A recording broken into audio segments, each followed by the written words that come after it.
China's pension system is an extremely complex mechanism. But to understand its essence, you only need to remember two numbers. The first number, negative 1.4 trillion yuan. The second number, 39 times.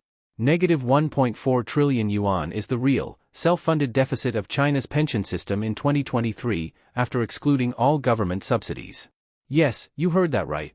It's running a deficit every year, and the annual deficit exceeds 1 trillion yuan. 39 times is the staggering gap in average pension benefits between retired civil servants and retired farmers. A massive fund that is bleeding money every year, combined with a distribution system that divides citizens' retirement lives into two completely different worlds. Together, these two elements form the subject we will analyze today, the truth about China's pension system. And this truth may be harsher than you imagine. First, we must establish a fundamental yet counterintuitive concept. China's social insurance fund, as a whole, has long been in a state where income does not cover expenditures. In other words, the premiums painstakingly paid by all enterprises and individuals are simply not enough to cover the pensions of all retirees. Does this sound strange? Hasn't China's economy been growing continuously? Why would a social security system, supposedly from the people, for the people, operate at a long-term loss like a poorly managed company? We won't listen to any expert explanations, we will only look at the data. This data comes from the 2023 National Social Insurance Fund Revenue Final Account Statement, officially released on the website of the Ministry of Finance of the People's Republic of China. This is the nation's ledger, in black and white, beyond dispute. Let's look at the first set of data, total revenue and total expenditure. In 2023, the total revenue of the National Social Insurance Fund was 11.3 trillion renminbi. In 2023, the total expenditure of the National Social Insurance Fund was 9.9 trillion renminbi. On the surface, this data seems quite good. Revenue is greater than expenditure, with a surplus of 1.4 trillion for the year. This is the source of many official pronouncements claiming the fund is operating smoothly and has an overall surplus. But the devil is always in the details. Let's look at the second set of data, the real composition of the revenue. We must break down that 11.3 trillion in total revenue to see what it's really made of. The Ministry of Finance report states it clearly, of that total, insurance premium revenue was 8.33 trillion yuan. This portion is the money actually paid by all enterprises and individuals, out of their wages and profits. So, where did the rest of the money come from?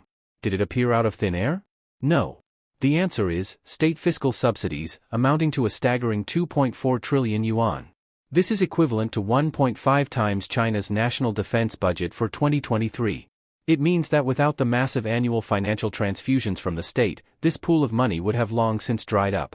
Now, let's look at the third set of data, the real balance of revenue and expenditure. Let's do a very simple, yet crucial, calculation. Let's unplug the giant respirator that is the state subsidy and see if the social security system can breathe on its own. The system's real revenue, that is, premiums plus interest and investment income, is approximately 8.5 trillion yuan. And the system's total expenditure, the money paid out to all retirees and insured individuals, is 9.9 trillion yuan. Now, listen to the result. The real balance is 8.5 trillion yuan minus 9.9 trillion yuan, which equals negative 1.4 trillion yuan. This is that massive black hole, that bottomless pit. In 2023, a relatively stable year, the real deficit of China's pension system itself was as high as 1.4 trillion renminbi. And this is no accident. This pit has existed for a long time, and its scale is astonishing.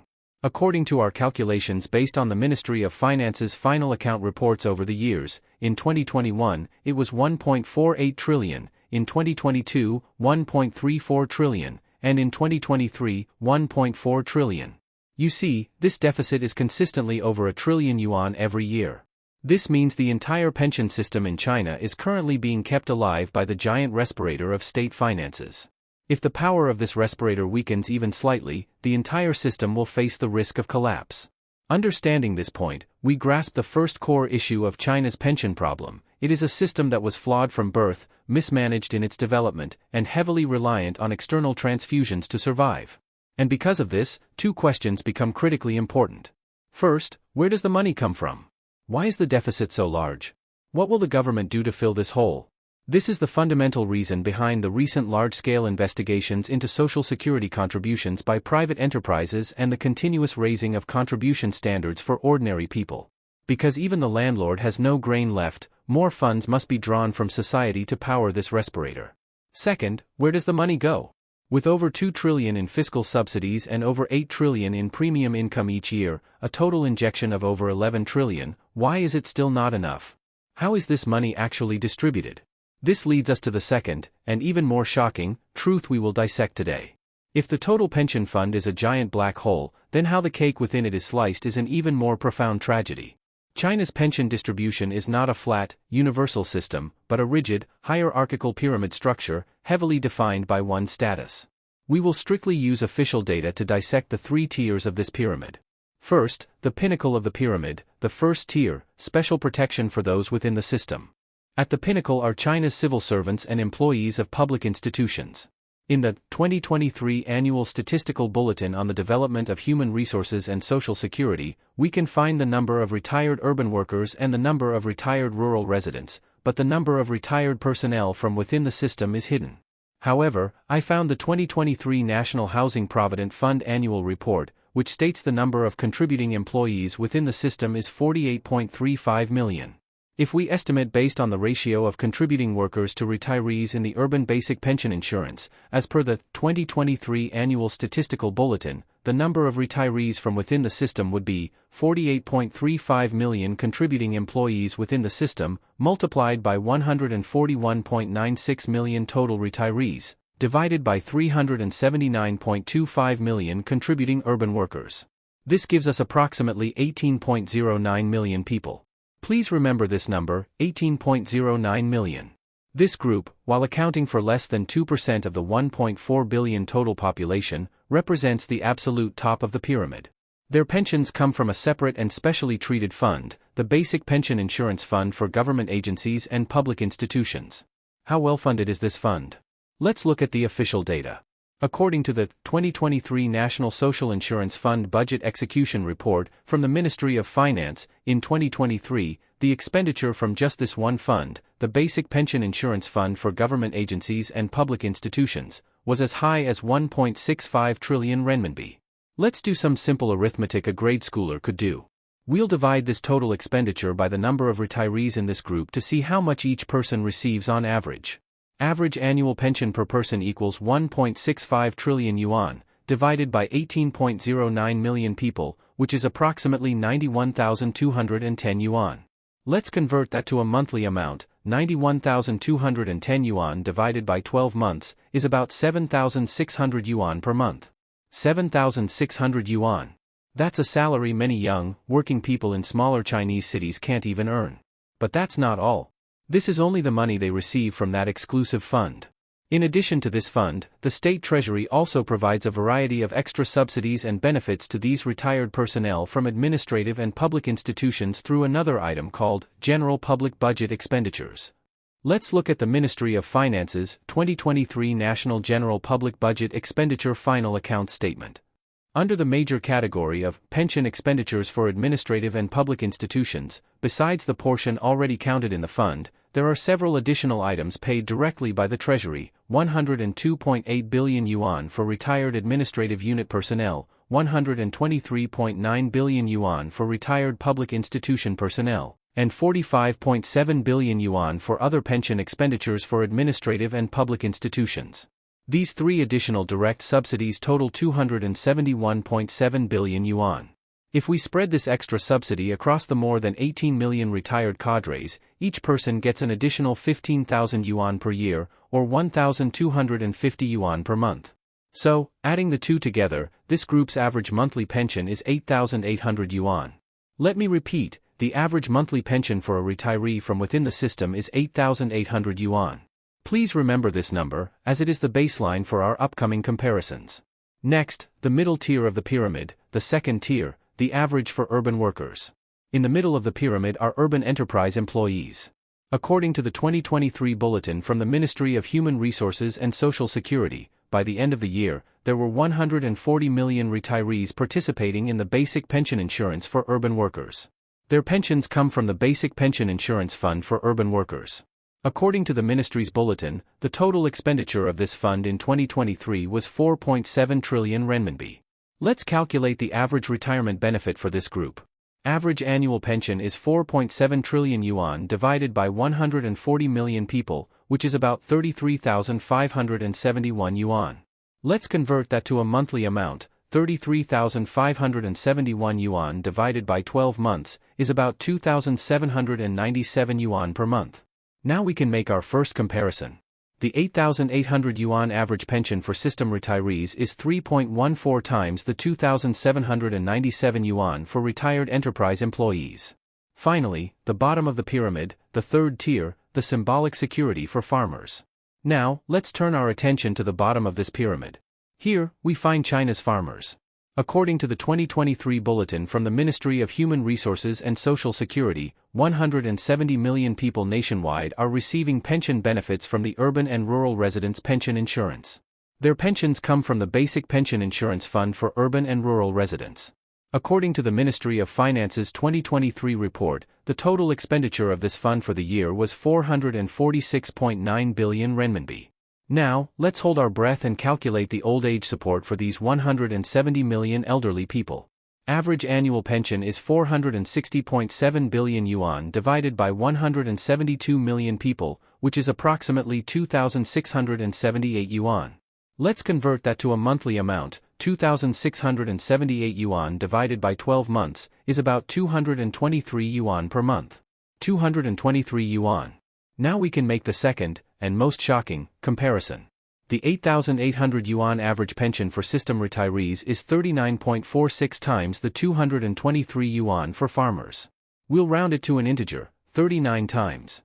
This is the origin of the number we mentioned at the beginning. 39 times. This is not an abstract ratio, it is a reflection of countless real lives. This means a farmer has to painstakingly endure 39 months, nearly 3 years, to receive the pension that a cadre gets in just 1 month. And they are supposed to be equal citizens, as stipulated in the country's constitution. This huge, structural injustice is laid bare before us. However, friends, please hold your anger for a moment. Because if the story were only about the injustice of receiving benefits, it would be too simple. Next, I am going to tell you a fact that is even more heartbreaking and will shatter your perceptions. Let's look at the price each of them paid to receive these vastly different pensions. You will find that the cruelty of this pyramid goes far beyond this. In our common understanding, a social security system should act like a Robin Hood, taking more from the rich to provide more security for the poor. We call this secondary distribution, a hallmark of a civilized society. But in China's pension contributions, we see a strange, even cruel, inverted phenomenon. The poorer a person is, the higher the percentage of their real income goes to pension contributions. This sounds absurd, doesn't it? But the data does not lie. First, I must make an extremely important clarification here. The contribution rates we are discussing today all refer to the portion that individuals must pay out of their own pockets. In China, pension insurance for enterprise employees is paid jointly by the employer and the individual. The employer's share, typically 16% of the salary, is an even heavier burden. But how this burden affects business operations and employees' actual wages is a more complex topic that we will explore in the future. Today, we are focusing only on the portion of money deducted from an individual's paycheck. To understand this inverted phenomenon, you must first understand a uniquely Chinese and extremely important system design, the Social Security contribution base. In China, when urban workers pay pension insurance, it's not simply a deduction of 8% of your actual salary. There is the concept of a contribution base. This concept is crucial, it is the core of the entire unfair mechanism. Do you remember the social average wage we talked about in the last episode? Each year, the government announces a comprehensive social average wage. Let's take Sichuan province, where Chengdu is located, as an example. According to data from the Sichuan Provincial Department of Human Resources and Social Security, the monthly average wage used to determine the Social Security contribution base in 2023 was 7,883 yuan. Then, using this as a benchmark, a ceiling of 300% and a floor of 60% are set. Contribution base ceiling, 7,883 yuan times 300% equals 23,649 yuan. Contribution base floor, 7,883 yuan times 60% equals 4,730 yuan. What does this mean? If your monthly salary is 30,000 yuan, exceeding the ceiling of 23,649 yuan, you only pay 8% of 23,649 at most. This is a protection for high-income earners. But the key is always the floor. if your monthly salary is below 4,730 yuan. For example, if you're a waiter in a restaurant earning only 3,500 yuan a month, sorry, you cannot contribute based on your real salary of 3,500. You must contribute based on the floor of 4,730 yuan. This rule is like a minimum spending requirement. It forcibly pulls all low-income earners up to a higher contribution level. It is like a sharp knife, cutting precisely and mercilessly into the poorest, most unstable, and most needy workers in society. Now, let's create a few real-life profiles to calculate their true burden. First, Zhang, a programmer. Monthly income, 15,000 yuan. He works at an internet company in Chengdu. Contribution base, 15,000 yuan. Because his salary is between the floor and the ceiling, he contributes based on his actual salary. Individual monthly contribution for pension, 15,000 yuan times 8%, equals 1,200 yuan. The pension contribution as a percentage of his real income is 1,200 divided by 15,000, which equals 8%. For him, this is completely affordable. Second, Wang Jiangwo, a cadre within the system. Monthly income, let's assume it's the social average wage of 7,883 yuan. Contribution components, he must not only pay the 8% for basic pension insurance but is also required to pay 4% for an occupational annuity. This is a supplementary pension, an exclusive benefit for those within the system. Individual monthly contribution, 7,883 yuan times 12%, equals 946 yuan. The pension contribution as a percentage of his real income is 946 divided by 7,883, which equals 12%. His burden is slightly higher, but he is not worried. He knows his work unit contributes much more on his behalf. Third, Lu, a flexibly employed cleaner. Flexibly employed means being a temporary worker. Monthly income, 4,000 yuan. She has no fixed employer and makes a living by working several odd jobs in the city. Contribution method, she participates in the urban workers' pension insurance as a flexibly employed individual. This means she has no employer to share the cost, she must bear the entire 20% herself. Contribution base, her real income of 4,000 yuan is below the 4,730 yuan floor. So, she must grit her teeth and contribute based on the 4,730 yuan base. Individual monthly contribution, 4,730 yuan times 20%, equals 946 yuan.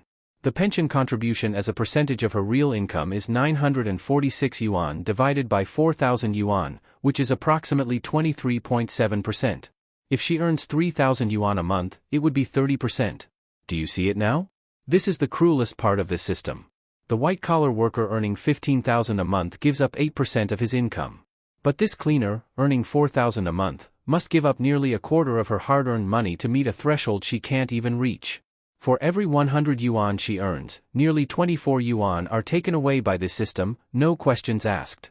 This is the heavy, suffocating price she must pay in exchange for a secure old age. So, what about our farmers? They belong to an entirely different system, the urban and rural residents' pension insurance. This system is not based on a percentage of wages but on choosing a fixed annual amount to contribute. Let's assume, by scrimping and saving, a farmer chooses a lower middle tier, contributing 1,000 yuan a year. What is his income? Let's assume he is old and unable to farm, relying only on the income from renting out his average of 2.7 mu of land, which we calculated earlier. Annual income equals 2.7 mu times 800 yuan per mu, which is 2,160 yuan. The pension contribution as a percentage of this income is 1,000 yuan divided by 2,160 yuan, which is approximately 46.3%. Nearly half. Of this meager amount he earns from his land, which could be considered his last asset-based income, nearly half must be paid back to exchange for a benefit of 200 yuan a month. This is the inverted burden. A system that should provide a safety net has instead placed the heaviest shackles on the people at the very bottom. Why is this so? Why is the system designed in a way that is so far from fair, one that could even be described as robbing the poor to help the rich? To answer this ultimate question, we must look through the lens of history, back to the starting point of China's pension system. We must understand how those two parallel, never intersecting tracks were laid, and how they determined everything we see today. Before the 1990s, pensions in China could be summed up in a simple phrase: the iron rice bowl. If you were a worker in a state-owned factory or a government employee, your birth, aging, sickness, and death were all taken care of by your work unit, that is, the state. You didn't need to save a single penny for your retirement. When you retired, your unit was responsible for your pension and your medical care until you passed away. This was a status-based welfare system with strong planned economy characteristics. As for the farmers, they were never part of this system from the very beginning. But the tide of the market economy arrived, an unstoppable flood that washed away the old world. The iron rice bowl was ruthlessly shattered. In the late 1990s, China went through a painful wave of layoffs. Tens of thousands of workers lost their jobs overnight, along with the lifelong security they thought they had. 1997 was a key year. After years of trials and debates, the State Council of China issued the decision on establishing a unified basic pension insurance system for enterprise employees. A modern, socialized pension system was officially rolled out nationwide. From that year on, enterprise employees began a new journey on a new track. They started having 8% of their salaries deducted and put into personal accounts. At the same time, their enterprises had to contribute an even larger sum to a pooled social fund. A new track was laid, and all enterprise employees were pushed onto this train heading toward the future. But a critically important fact emerged. The civil servants did not get on board. They, and their government agencies and public institutions, were skillfully excluded from this profound social transformation in the name of maintaining stability. They remained on the old track of unit-based pensions. Individuals paid nothing. Pensions were fully paid by the state treasury, at a level far higher than that of retired enterprise workers. This is the dual-track pension system that sparked nearly 20 years of huge social controversy in China. This is not an abstract academic term, these are two real, parallel, and never-intersecting life paths. They coldly carved the urban population of China into two separate worlds. People in one world needed to constantly pay for their future and bear market risks alone, while people in the other world enjoyed risk-free, lifelong security provided by the state. This enormous, systemic injustice, like a poison thorn, embedded itself deeper into the body of Chinese society over time. Finally, in 2014, under immense public pressure, the government decided it had to end this absurd era. They announced their intention to merge the two tracks. Civil servants would now have to start paying pension insurance, just like enterprise employees. However, a seemingly unsolvable, historical knot appeared. For decades, civil servants had paid nothing. Their pension accounts were empty. Meanwhile, enterprise workers had been diligently pouring funds into the public pool for nearly 20 years. So, how to merge the tracks now? Should those who never bought a ticket be allowed to board the train and enjoy the same, or even better, services as those who had been paying for half their lives? Wouldn't this be the ultimate mockery and betrayal of all the enterprise employees who had been contributing for the past 2 decades? To untie this knot, the system's designers invented a term full of Chinese wisdom and endless controversy: deemed contribution years. What does deemed contribution mean? It literally means regarded as having contributed. The state issued a formal document, the State Council's Decision on the Reform of the Pension Insurance System for Staff of Government Agencies and Public Institutions, legally declaring, for all you personnel in government agencies and public institutions, your years of service before October 1, 2014, even though you and your units never actually paid a single cent into the fund, will now be treated as if you had paid. This sounds almost like a meticulously planned, legally documented, legitimate robbery, doesn't it? The government's explanation was that this was a recognition of history. Under the old system, civil servant salaries were generally considered low, implying a social contract of low pay in exchange for state-provided pensions. They had already served the country for decades with their low wages, and that was the price they paid. To not recognize their years of service now would be for the state to unilaterally tear up this historical contract. Alright, let's tentatively accept this controversial logic. But the next, and most crucial, question is, this astronomical historical debt, deemed to be worth tens of trillions, where would the money come from? Surely, it couldn't be taken directly from the already overburdened, annually deficit-ridden fund of the enterprise workers? The system's answer was, this sum will be paid by the state treasury. Now, do you understand? The merger for civil servants did not, legally or financially, directly raid the enterprise workers' fund. That massive historical hole was, in name, to be filled by the state treasury, that is, by the money of all taxpayers. But isn't tax money collected from the people? You tell me, is this fair? And yet, it seems we have all forgotten the farmers. When we talk about historical contributions and state promises, an even larger, more silent group comes to mind. Their contribution is vaster than the sky and thicker than the earth. Who has ever deemed their contribution as paid? They are, in name, the masters of this country, yet for over half a century, they were excluded from almost all social security systems. They are the farmers of China. If a civil servant's years of service can be deemed as paid because they worked for the state, then what about the farmers? For decades, until 2006, in addition to paying the national agricultural tax, they also bore a heavy burden known as San Ti Wu Tong. The three levies, public accumulation funds, public welfare funds, and administrative fees collected by the village.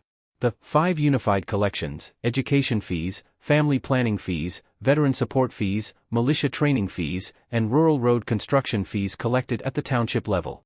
These numerous fees were, for the farmers, a harsh and mandatory apportionment. It was forcibly taken from their meager, weather-dependent harvests to sustain the operation of the most basic levels of government. According to many Chinese economists and historians, during the most severe periods, the burden of these taxes and fees exceeded 15% of a farmer's annual income, sometimes even more. With their sweat and grain, they supported the rural teachers, built the village roads, and fulfilled a citizen's heaviest duties to the state. Is this not a contribution to the country? Should this not be deemed as paid? However, that's not all. During the planned economy era, and for a long time after the reforms began, the state extracted wealth from the countryside through a more subtle but much larger-scale macroeconomic policy. This policy has a cold, academic name, the industrial agricultural scissor gap. The principle is simple: the state, through administrative orders, artificially and persistently suppressed the purchase price of agricultural products while simultaneously raising the selling price of industrial goods like fertilizers, pesticides, and tractors. The huge price difference created by this oppression and inflation acted like an invisible pair of scissors, precisely and continuously shearing away trillions of yuan in wealth from China's farmers. It was with this sheared wealth that China built its factories and cities, completing its primitive accumulation for industrialization. You could say that the entire miracle of China's modernization was built on a pond belonging to the farmers, a pond that was continuously drained. This pond was drained dry. The fish in the pond were long exhausted. So, when the country finally became wealthy, when it finally began to consider their pensions, how would it compensate for this historical contribution? In 2009, China began to establish a pension insurance system for farmers. Today, they receive a little over 200 yuan per month. Now, we can finally answer the question from the beginning. The 8,000 yuan for the cadre, the 3,000 for the worker, and the 200 for the farmer, the vast differences in their retirement lives do not stem from their personal effort or diligence. It is because, from the moment they were born, they were placed by the state onto 3 completely different tracks. One is a privileged track leading to a comfortable old age, where historical contributions are deemed and redeemed by the state with real money. One is a bumpy track, requiring constant contributions for oneself and others, where you can only rely on yourself and a not-so-solid collective. And another, a track of sacrifice, forgotten by history and drained of its wealth, where you gave everything, only to receive a meager, almost negligible compensation in the end. This is the truth of China's pension system. A complex Chinese story about honor, about sacrifice, and about fairness. It is a reform still moving forward with great difficulty, far from complete. The pyramid structure remains firm, the inverted burden continues, and that drained pond will require a much longer time, and much more conscience, to slowly refill. Today we have understood the system and the numbers. But numbers, in the end, are cold. What does that 200 yuan a month truly mean to a real, living person? How do they use this money to face old age, illness, and loneliness? In the next episode, I will detail the tragic story of China's farmers. If you found this video interesting, liking and subscribing would be a great help to me. I'm Clark, thank you for watching.